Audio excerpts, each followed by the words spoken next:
Part of the whole point of me doing my own YouTube channel thing was to celebrate and share some of the things that I'm passionate about. And I haven't been doing enough food and drink. I love food, I love cooking, I love beverages, I love wine, I love spirits and things like that. So what I want to share with you is a recipe for the cocktail, the old fashioned. There's something about it. First of all, whiskey. I love whiskey. I love different kinds of whiskey. This is a very whiskey heavy drink. For this drink, you are going to need whiskey. You're going to need bitters. You're going to need sugar. You're going to need a kind of citrus fruit. You could use a lemon, you could use a lime, you could use an orange, anything like that. I actually like to mix it up a little bit and use all three. It makes things a little bit colorful. A lot of bars will over sweeten this drink. They'll use a simple syrup or they'll use a maraschino cherry or something like that. I don't like to do that at all. This one, I find the whiskey flavor stands out, but you get a few other nuances of flavor in there that sort of ease you into it. First of all, get a straight-sided glass like this, these glasses. Sugar in the glass.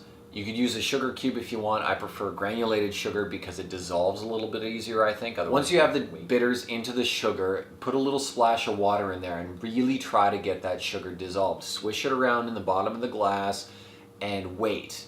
Take your time with it and wait until that little mixture at the bottom looks clear again. If you can see any little bit of granules, it's too soon to go with the rest of the drink, because what's going to happen is you're going to make the rest of the drink and you're going to serve the drink and you're going to start drinking it. It's going to be really stiff, and then at the very end of it, you're going to have the sugar on the bottom of the glass. Next, zest your citrus fruit, whether it's a lemon or a lime or whatever. I like to take a wide, large strip off first and put that in the bottom of the glass.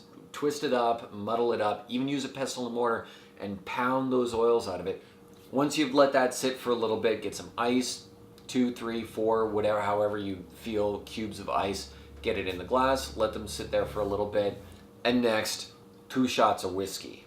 This is a double. This doesn't get served. This isn't a single drink. 2 shots of whiskey. I love to use Jameson's. Jameson's is one of my favorite whiskeys.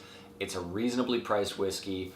It's a very gentle, fruity, flavored whiskey. Now, this is a strong drink. You'll note there's nothing else in this drink. There's whiskey in this.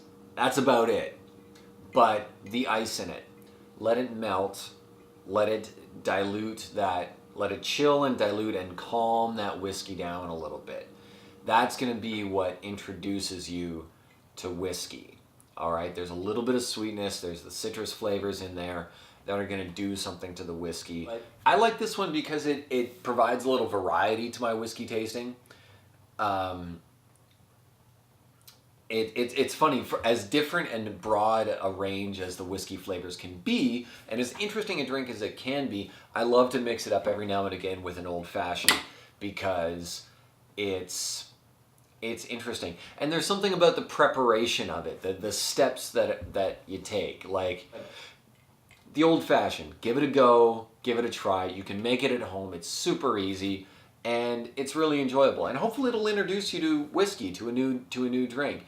And if you like whiskey, I'm going to be doing a whiskey episode in the future where I'm going to have a bunch of different kinds of whiskey. I'm going to have blended whiskeys, single malt whiskeys, bourbon whiskeys, rye whiskeys, and explain to you what the difference is between them and how you can taste the differences in them, what I like about them, and maybe where you can start if you're wondering what's up with this drink.